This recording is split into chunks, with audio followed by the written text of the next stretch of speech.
بسم الله الرحمن الرحیم نحمده ونصلي علی رسول کریم. زما عزتمندو الله جل شانو زمونږ او ستاسو تمام دنیا د انسانانو د پیریانو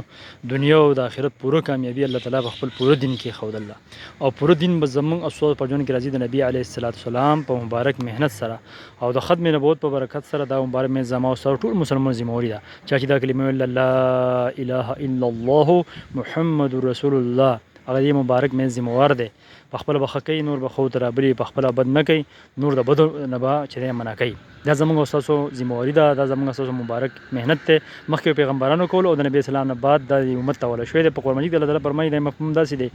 ای امت محمدیه تاسو بهترین امت د خلکو د نه پی د پاره وستلی شوی خلکو د با د نیکو حکم کوي د بدو منع کوي په الله تعالی باندې به ایمان لري. دی امت ته چوجتواله ورغلی شوی دی په دې مبارک مهنت ورغلی شوی مو خپل خکو نور بخو ترابلو په خپل بد نه کو او نور به د بدو منع کوي د پاره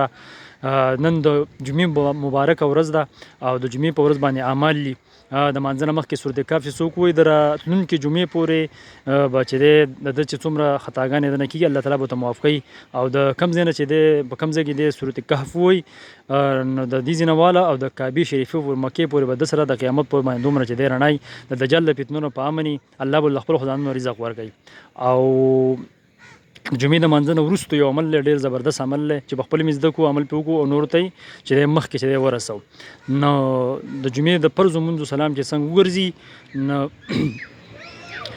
سورۃ فاتحه دا وفیر ویل غواړي سورۃ اخلاص قل هو الله احد دا وفیر ویل غواړي سورۃ قل اعوذ برب الفلق سورۃ قل اعوذ بالناس دا وفیر چې دی څوک وي نو